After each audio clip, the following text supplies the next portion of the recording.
Welcome to the France 24 debate. In Ukraine, the destruction continues. The death toll increases tonight. We're focusing on the humanitarian situation. This Monday, day 19 of the Russian invasion, there have been strikes on residential buildings on the outskirts of Kyiv. The Russian vice squeezing the Ukrainian capital ever tighter. There's tragic news, too, about the young expectant mother who was stretchered out of the wreckage of a maternity ward in Mariupol last week. The tragic news that she has died, her baby, too, is dead. Hers, one of over 30 hospitals that have been struck by Russian bombardment since February the 24th. Refugees keep trying to leave. This Monday, there were some 10 humanitarian corridors that they tried to open to allow this. Previously, the Russians have actually opened fire on civilians trying to escape places like Mariupol, right now, as we speak, under Russian siege. Ukraine's Deputy Prime Minister says that Russian shelling is still preventing delivery of aid into Mariupol. The situation across Ukraine, its humanitarian impact, something we're discussing here tonight. Our guests for this debate here in the studio, Yves Sintomer, Professor of Political Science at Paris 8 Université and at Oxford. Sir, thanks for being with us. Joining us from afar, Anastasia Mikkova, French-Ukrainian director, screenwriter and journalist. Anastasia, thank you for joining us too. James Elder is spokesperson for UNICEF. James, thanks for being with us. And Gulliver Cragg, as you will recognise, our correspondent currently in Lviv, someone who's been across Ukraine as part of our continuing coverage of the Russian invasion since it began on February the 24th. Before we hear from our guests, let's take a look at this report. The road to safety is littered with death. To reassure my son as we walked, I told him not to look at the bodies. But many families have yet to escape Irpin. Some face a heart-rending choice: stay together in a war zone or leave loved ones behind. This family has to cook outside as they have no electricity in sub-zero temperatures. The sound of warfare in the distance has become background noise to them. Masha, aged 5, and Dasha, aged 12, want to show us something. Look at the hole on the 5th floor. It was a rocket. As there's no longer any heating, the family lives in a single room. The girls sleep between us and we try to be as warm as we can. The family hasn't packed yet, but the fighting sounds like it's getting closer.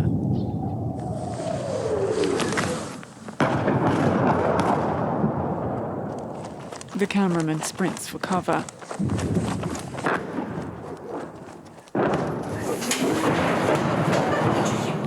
The youngest clings to her mother for comfort as they stay between the walls of the corridor, away from windows. Outside, the neighbours lay flat behind a tree until the danger passes. The father of the family has had enough. Prepare the children, you're leaving. I'll stay. He wants his 2 girls and older son out of harm's way, but their mother refuses. No.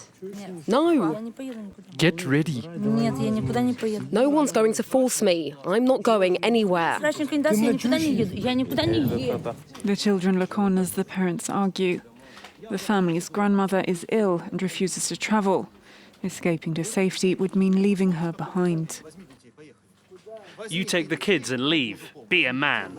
As the danger draws ever closer, the family pushes back the decision to flee for yet another day. A reporter giving us a sense of how things are. Before I bring in our guests, let's first hear from Gulliver Cragg, our correspondent who's in Lviv. Lviv, of course, a hub for people trying to leave Ukraine. Gulliver, give us a sense of how things are where you are right now. Well, maybe the best way for me to give you a sense of it is to tell you about my afternoon. I went to a furniture store just to buy a desk to work at. On my way to where my car was parked, I stopped at a theatre where I'd filmed a report about a week ago where internally displaced persons are living in sort of dormitory conditions. And I had spoken a week ago to 2 people who were volunteering there, both of whom were originally from Mariupol. I found one of them and he was looking decidedly more tired tired and more strung out, really, than he was a week ago. But a week ago, he told me that he hadn't been in touch with his family back in Mariupol for several days. And I asked him, and he said, yes, they called yesterday and they managed to get out of the city, but they're now living in a village which is occupied by the Russians. And he's wondering if they're going to be able to get out of there. At the moment, they don't think it's safe. You know, so I had to say to him, well, I guess at least they've been in touch, so it's better than it was before, but it's still hardly a very good situation. And there are stories like that all over Ukraine. Moving on to the furniture store, oddly, it was actually quite crowded, quite well stocked, but everyone was in rather a somber mood. And I asked the lady who sold me the desk whether they were selling much furniture these days, expecting her to say probably not, because nobody knows what they're doing. And as I might have guessed, actually, her response was, oh, yes, well, we're really selling a lot of beds, because there are a lot of people in this region who are accommodating family members or friends and having to basically buy more beds for their homes in order to help people to stay there. Not everybody who's transiting through Lviv is moving on to Western Europe. There are people who are planning or trying to stay here in this region. Everybody's got their different situation and their different plans. And then just to finish, on the way back from the furniture store, I put the radio on, and the program was actually somebody giving advice about what to do if your village or your house is occupied by Russian soldiers, how to behave towards them. The main thing that he was saying in terms of advice was, don't try to be a hero, do what they ask. It sounds like a surreal situation and in many ways a dangerous one too. Gulliver, thank you very much indeed for giving us that real taste of what is happening there where you are in Lviv. The situation, of course, varying across Ukraine. Let's get some thoughts from our panel about the humanitarian situation and about the task at hand. Yves, can I bring you in first? Yves Sintomer from Paris 8 University and Oxford. The situation, as we understand it, 2.8 million refugees coming out of Ukraine. As Gulliver was saying there, some deciding to stay, internally displaced, you might say. The real figure, we're still trying to really take into account of what's happening. Is Europe's response enough? I think that until now, the EU has made a great job for this.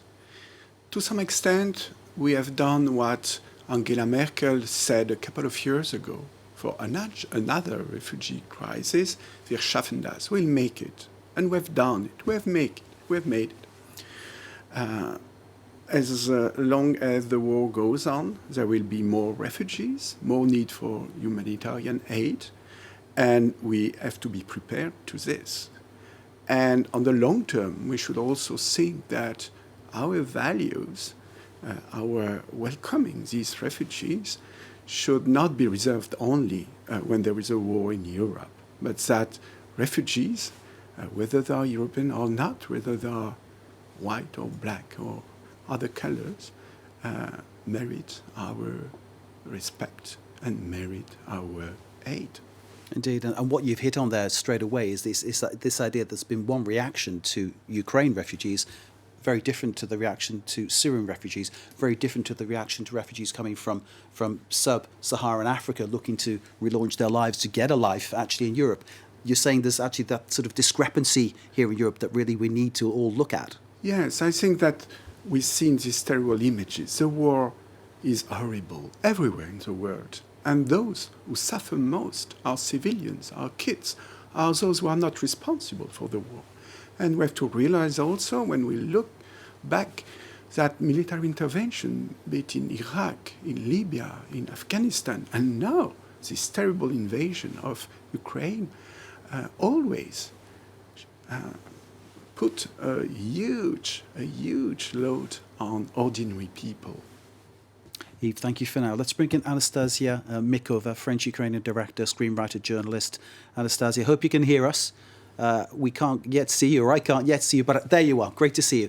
Anastasia, your thoughts on what is happening right now.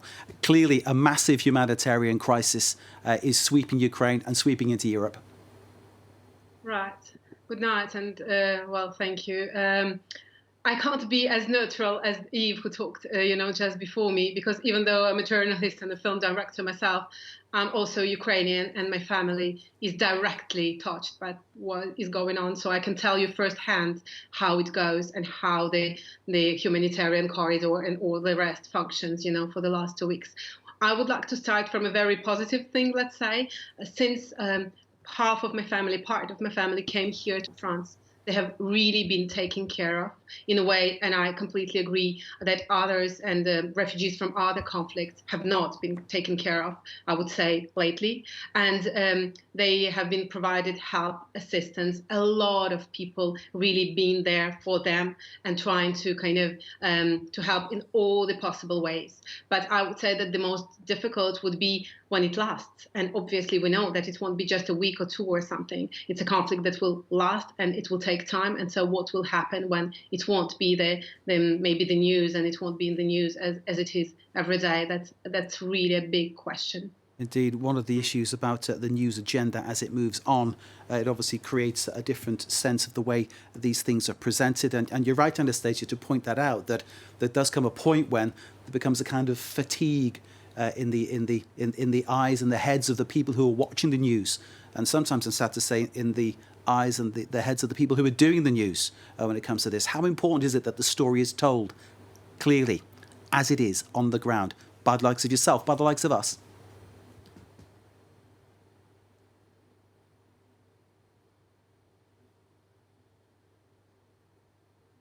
Anastasia, I'll try that one again. How important is it that we keep telling the story, keep giving people like yourself the chance to tell us what they've seen, what their families are going through? Of course, yes. I'm sorry, just sometimes I haven't. No problem. Carry on, please. I think it's really crucial because, I'm a journalist myself, and every day I have people who contact me. Really, it's not like something I'm saying. It's every day people write to me saying, we need to exist. We need to be there in the media. We want to know that the world stands with us, even though we are here and the connection is bad, even though we don't have electricity in some cities, even though we are facing war. It's really important to have the media coverage and to have the support. Also, because, Russia is putting a lot of money and a lot of energy into false information, into a lot of fake news, into a whole media campaign, which is there and which will continue. So I think that journalists from all around the world need to be there and to continue to tell the real stories of real people who struggle and who die every day. Indeed. Only this weekend, though, a journalist killed in reporting what is going on in Ukraine. It is a dangerous business, war reporting, and it is, of course, a very dangerous business for those people trying to escape, as you've pointed out, Anastasia. We'll come back to you very shortly for more. Anastasia Mikkova, their French-Ukrainian director, screenwriter, journalist. James Elder is from UNICEF, their spokesperson. James joining us now live. James, a very good evening to you, sir.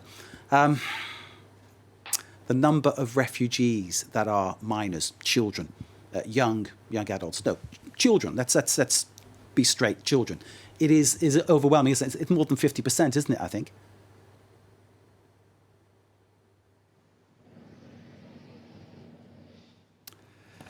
James, we're not hearing you, so we'll come back to you and we'll try to resolve the minor sound issue that we're having. I'm sure it's very simple to resolve. James, go ahead and speak, please. Yeah, sorry. Yeah, no problem. Look, the numbers are mind-boggling. I'm often wary to talk big numbers. I think they can desensitize. In this case, they're critical. 1.4 million refugees in 2 weeks, to give some perspective. And again, we don't compare crises at UNICEF, right? As we speak, we're still focusing on the crises from Syria to Yemen to Ethiopia. But the crisis in Syria, the refugee crisis, there are just under 300,000 refugees in about 18 months. 300,000 Syrians had to flee. Here we have 1.4 million children in 2 weeks. Now, the stress, and each one of them has done the same thing in a different sense. They've taken days to get out, bitterly cold. They've stayed in bunkers. They've seen war. They've farewelled their father. They've watched their mum and their dad, embrace for the last time. So there's trauma, there's stress. So these numbers, 1.4 million, do the maths, it's almost a child a second, and it shows no sign of abating. And it won't abate so long as the war doesn't stop and the indiscriminate attacks on civilian areas don't stop. And there's no sign that it's happening, because obviously we have reports of, in some humanitarian corridor situations, people actually being fired upon, don't we? Oh, absolutely. We've seen that. We've seen organisations like mine, UNICEF, get water trucks into areas only not to be able to get out. We've seen again, as you mentioned there quite rightly, people be told, civilians told, that is your route out, which means for an organisation like us, that's our route in, only for those people to be fired upon, or only for civilians to suddenly realise that the road they're told to go down is heavily mined. So these humanitarian corridors are fundamental. They're life-saving for people to get out, and they're life-saving for organisations to get in to people who haven't had fresh water for 3 days. But unless they're respected, they're meaningless. And when you see the images of the attacks on residential areas, what is going through your mind?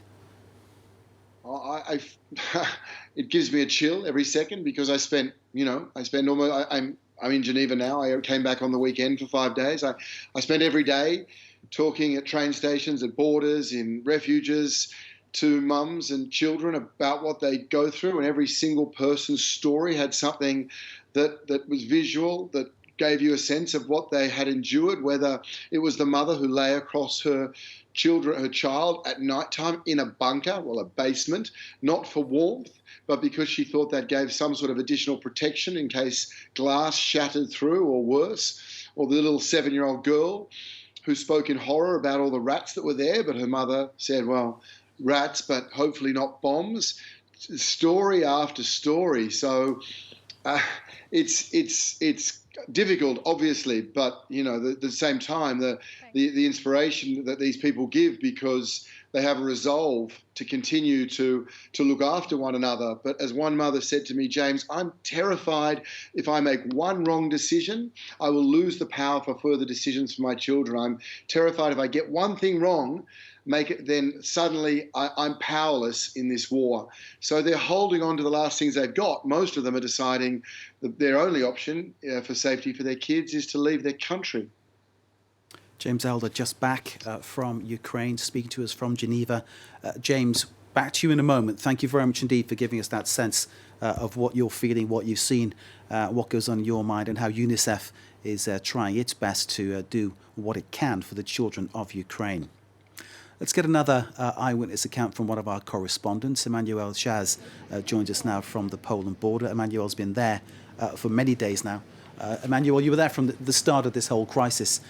Give us a sense of what's going on where you are. Give us a sense of what the refugees are saying and going through. Well, Mark, I've just arrived in that checkpoint in Budomierz at the border with Ukraine. Each checkpoint is different. You can see behind me there are some tents, humanitarian tents. There's the presence of the International Organization for Migration. There's a lot of firefighters, volunteer firefighters who came here to help out the families which are arriving here. I spent the day in Medica, roughly 40 kilometers away from here, where hundreds of people arrive every day. In fact, I was talking also to a representative of the city hall of Przemysl, which is also at the border, also some 40 minutes drive away from here. He was telling me that now things are a bit quieter, I quote him, because there's only 20,000 people coming in every day in the city of Przemysl compared to a few weeks ago when there were 50,000 every day. Poland has already taken in 1.7 million of those refugees fleeing Ukraine. And you've said it in the studio, there are in the vast majority children, women and children. And you were also mentioning the importance of reporting from those places where I've reported in 2015 on the arrival of a lot of Syrians and Afghans in Europe. I've reported on the Afghan evacuees last year. I've reported in Central Mediterranean on migration as well. I've never seen so many children on the migratory routes towards Europe. They are definitely the most affected by what is happening now. And what is even more striking to witness is that there is a never-ending amount of people coming day in, day out to those checkpoint borders, especially here in Poland. And Emmanuel, just to sort of echo what our first guest, Eva Sintomer, was saying about the way there's been this discrimination, you've seen firsthand how some non-white refugees have been treated on the border there. Exactly. Well, you know, if you're Ukrainian, if you're fleeing war in Ukraine, you come here, you receive an 18-month residency permit. You will get, if you came with your car, you get a car insurance right here at the border. You will be allowed to stay, to circulate here in Poland on public transports with, you know, without having to pay. Restaurants are open for free for you. Many restaurants do that. On another note, well, for example, foreigners, students, or even refugees who were living in Ukraine said that they had a lot of difficulties first to cross the border on the Ukrainian side, and then they felt discriminated against when they came here. Poland, the Polish Foreign Affairs Ministry said that everybody fleeing the war in Ukraine was naturally welcomed here in Poland, but foreigners who flee the war in Ukraine will be given a 2-week residency permit. They will be asked to liaise with their consulate, their embassies, and they have 2 weeks to leave the country, to leave Poland, as opposed to the 18-month residency permit that Ukrainian refugees have here in Poland. Indeed, no one's saying that the Ukrainians shouldn't get that. No one's saying that at all. But the people pointing out that other nationalities are being treated very differently, and some might say, I think it's fairly clear, perhaps it's unfair as well.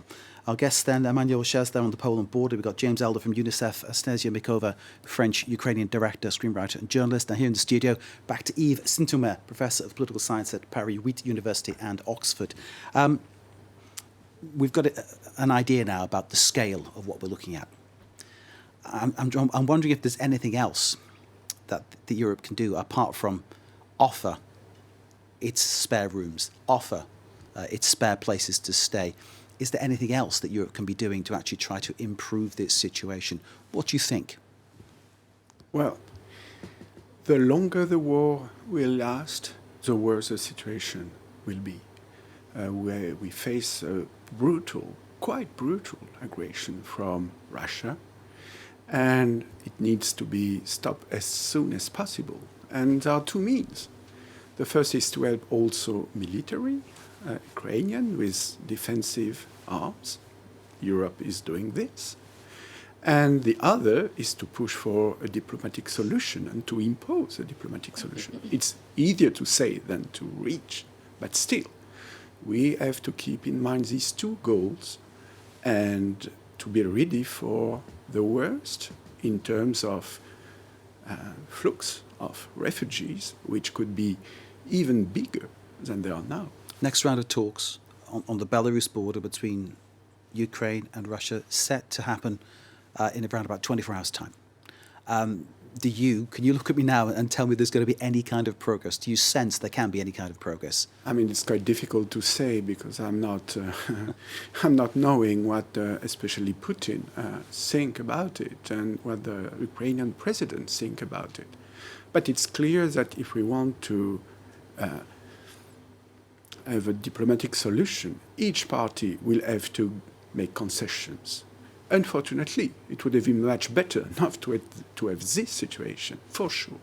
But now we have both to react to the emergency and to think to a lasting solution for Europe and for the whole world, also beyond Ukraine. So it's important to get that diplomatic plan in place. Anastasia, can I bring you in now? Anastasia Mikkova. There are, of course, two narratives of this story, aren't there? There's what we report as facts that we can check and that we can get confirmed, and we can look at different types of the story to confirm those facts. And then there's what Vladimir Putin says, which we can't confirm and which people accept, I think, to be just his version of events, which he is then pushing onto the Russian people. And I'm wondering how many people in Russia actually believe what they are told about what's going on in Ukraine and how many actually feel differently. There is, of course, dissent and protest in Russia, isn't there? Well, I can give you the example of my family. So half of my family lived in Ukraine until very recently in Kyiv. My sister, her 11-year-old daughter, lived in the district of Abalon, just that place where one of the buildings got destroyed this morning. It was just several streets from her home. And part of my family lives in Moscow. And when this horrible war started, I called my sister and I told her, I'm sure you have to leave. Don't wait. It will be more and more difficult. We have to find a solution for you to leave now. And I will do everything I can here from France, to make you come to France. And she was completely lost. She didn't know what to do. So she also talked with my family in Moscow, and they told her, but I don't understand why you panic so much. It's not that bad. It's not that horrible. I think you are misguided. She was speaking to someone who was already under bombs, who was already sleeping with her daughter in a bomb shelter for 3 days. And someone from my family was telling her that it wasn't that bad because she watched Russian television. And on Russian television, they were explained that nothing was that bad and that Ukrainians were themselves attacking part of their population to make them scared and to make them hate Russians. Well, that's how far people go. And, I just saw a piece on just before we talked on that girl who was in Mariupol at the hospital, which was attacked, and who was carrying a baby and who waited to give birth, and this girl died. And that in Russia, they say that this whole thing was staged, that Ukrainians put people there saying that were pregnant women and they didn't die and no one died. Everything is staged. This is how far these people are ready to go. And so I'm not surprised to know that part of the population is completely brainwashed. But there is also half of the population or part of the population which is just scared. And I have a lot of friends who just tried, to post no war on social media and who were contacted after that saying, if you continue this, you will have problems. Indeed, it's a sign of a real reversal in how modern Russia wanted to portray itself, isn't it, Anastasia? This idea of people being scared to actually speak. Perhaps it's always been like that. Perhaps it's been a sort of a hallmark of Russian society. And this idea that there is a media that will peddle lies in this blatant way is a very distressing thing for someone in my profession to see and hear about. But somehow it's something we kind of expected in a kind of George Orwell sense in some ways as the way this is actually going through. But it seems to be in many ways 10, 20 times worse in terms of the scale of what they're talking about. Anastasia, what can Europe do? Facing with all that, what can Europe do? Well, I think concerning the refugees and how they're taken care of, it's really good. And again, I'm joining what was already said, that there already is a lot of support and people really willing to help, and all the organizations, international, small, big ones. And I also have an organization which is like a citizens initiative, which is called Corridor Citoyen, where just on our level, we try to, arrange buses and make people come from the border here in France, and then they're taken care of. So I would say that on this side, everything is quite good, if it can be good in a war. But what's really lacking, I would say, and I would be harder than Eve, who was speaking just before me, is that political will. I would say that they try to go maybe further than what they're doing generally. But however, there's still countries who continue to buy oil and gas from Russia. With the money, we know that money is used for the war and to continue to finance that war. We know that French government continued to sell arms and weapons to Russia until very recently. There are a lot of things that still can be done to stop Russia finance that war. We can go further. There are just sanctions which are economical, etc., for some part of the elites, but there are many people who are still not touched by those sanctions. So I think that we need more political will, and we need to go much further if we really want Putin to stop. And I don't think he's craving for a dialogue right now. Every time there is a kind of open door, he's just there saying that these are my rules. So it's not really a dialogue. I won't call it like that. Indeed, the response from the Ukrainian delegation is that basically Russia are calling for Ukraine to surrender and give up their arms and be neutral and do exactly what Russia says. And of course, the Ukrainians have no stomach to do anything like that. Anastasia, thank you very much indeed. Back to you very shortly. James Elder of UNICEF, until recently in Ukraine, now around Geneva has given us his experience of what he saw and the people he met there. And obviously we were talking, James, about children, because UNICEF, that's kind of, sort of your remit and what you're looking at and looking to try to save children and sort of get them into the best possible situation that you possibly can, which must be incredibly difficult right now. Same question to you. What more can Europe do? What would you want to see? What would you like to see happen? Well, I think your correspondent covered that aspect very well, and it's impossible to question the open arms from whether European governments or European mums and dads and grandmothers. I think a grave concern for UNICEF right now is trafficking.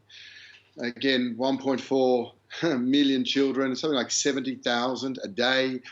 We need to see them registered. We need tracking and tracing to know where people are. I've been to those border areas. I've walked across the border.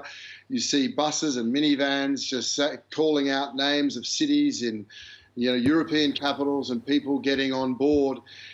It's grotesque to imagine it or say it, but it's absolutely true. Human trafficking during a war, it's a war like this is not a tragedy to traffickers, it's an opportunity. So the fear that we have based on previous crises is that children are being trafficked as we speak. We don't know the numbers. We know what needs to be done. It's tracking, it's tracing, it's having registration of them. It's getting messages out to parents to be aware of it. This is what UNICEF does right now, Facebook in Ukrainian, in Russian, in Polish, for families to know the risks. Same for volunteers, train volunteers to what to look for at these border crossings and train stations. So governments need to be aware of that. We believe they are, but that requires immense coordination that only governments can do. And James, could Europe have been ready for that, do you think? Is that just something that you couldn't really legislate for?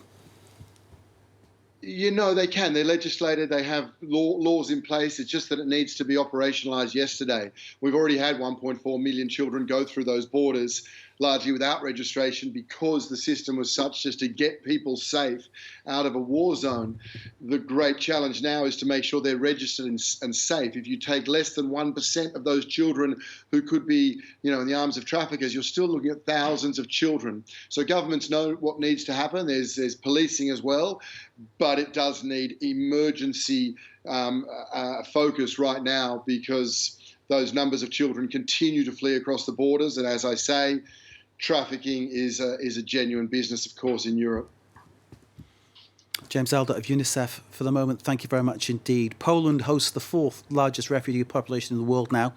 It will probably overtake the US and Colombia in the next few days. Let's go back to Emmanuel Jazz, who's on the border between Poland and Ukraine. There's the figures in an illustration for you to show you quite how this is growing up there. Poland shooting right up the ranks there in terms of the number of refugees and asylum seekers that are present on the land there. Emmanuel Jazz, you've been seeing them come through in their mass numbers. Is there any sense that this can get any better, can be made any more efficient? People can be helped any more? What sense are you getting there?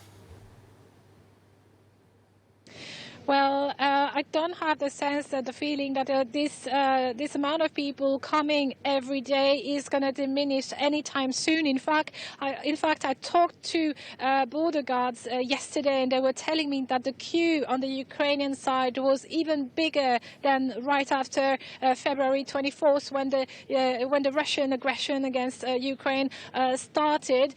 You can see more and more NGOs coming in, NGOs coming from all over the world. There's organizations from America, there's organizations from Ireland, Great Britain, France, India, China. So there is a will for humanitarian aid to be in place. There's, of course, the Polish government, which is doing so much. There's so many soldiers, and they carry the luggages of people, of elderly persons coming in.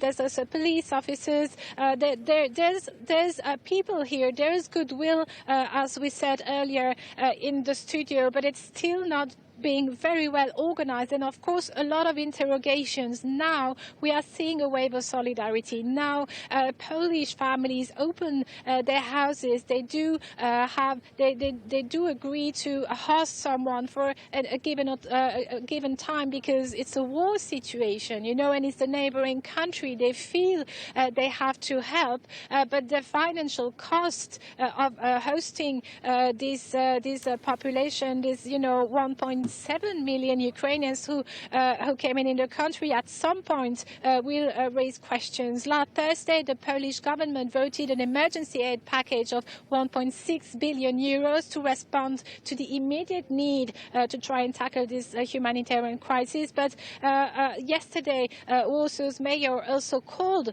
the international community to help Poland to deal with this massive mass movement of refugees. 1.7 million refugees who have reached Poland within less than 3 weeks only. Indeed, Emmanuel. Poland putting, in many ways, its money where its mouth is on this issue, to coin a phrase. Emmanuel Jazz there on the Poland-Ukraine border. Thank you very much indeed. Yves Sintomer here in the studio. You had a comment to make, sir? Yes, no, I wanted to say that thanks to our press, we have very good news on what is happening. Well, good news. Terrible news, but say the truth, we can more or less understand what is going on. It contrasts sharply to the fake news in Russia. But we have also to keep in mind that another danger is indifference. Indifference which could come if the war lasts and media and the people get bored. And it's what Anastasia was talking about, isn't it? Yeah. But we have also to understand that this indifference is also actually the case for other wars which are going on at this time. The war in Yemen is as terrible as the war in Ukraine. What do we know about it? Nearly nothing. What are the news about it? Nearly nothing. To some extent, because Ukraine is at the border of Europe, it's quite normal. On the other hand, in Yemen, it's our ally, Saudi Arabia, which is doing this, partly with the weapons that the US, France, UK are giving to Saudi Arabia. So we have to keep this in mind in order to be convincing for the old world that we need Ukraine. It's very important we call ourselves into account. We recognise what we in the West are doing and how we are contributing to that misery that's being created there as well. It's interesting. Eve, thank you very much indeed. Anastasia, final word, I think, will go to you on this one. What change do you want to see? You've got family there, you've got friends there. What change do you want to see straight away? Well, maybe as far as humanitarian, part is concerned, it's what I'm really hearing from people is that once you are at the other side of the border, whereas it's Poland, Slovakia, Romania, we have a lot of borders with different European countries. It's okay. You are taken care of. You are helped. There are people who are there to help. But when you are inside of the country, it's a nightmare. And just to give you the example of my family, they had to travel for 4 full days to get from Kyiv until the border. And it was very dangerous. And my sister, her daughter is just 11 years old. And I really don't wish anyone with children have to experience that. And as your reporter was saying, there's only mothers with children mostly who are traveling, because all of the men, have to fight, since we are fighting the biggest country in the world, so they really don't have any other options. And so we need to help those people who are inside of the country and who still want to leave and who still need help. They need humanitarian corridors. They need, to kind of a safe way to get out. And Russia, what they're doing right now, they're creating these corridors. I'm sure you know about that. And they guide people just to Russia, very sure destination. And I think there is no Ukrainian ready to go to Russia today. So, Anastasia, thank you very much indeed for telling us that. We're getting the message loudly and clearly. Anastasia Mikkova, French-Ukrainian director, screenwriter and journalist, thank you very much for joining us. James Elder of UNICEF, thank you, sir, too. Thanks to Emmanuel Jazz and Gulliver Cragg, our correspondents in the Lviv region and on the Polish border. And thank you to Yves Sintomer here in the studio for your insights, sir. Thank you very much indeed. We will leave you with some images that I think really capture the situation as it's going on in Ukraine. A photographer, Peter Turnley, has taken these photographs and given us permission to use them so you can see his images that really, I think, capture what is happening. We'll leave you with this then, Peter Turnley's visual diary of what's happening in Ukraine.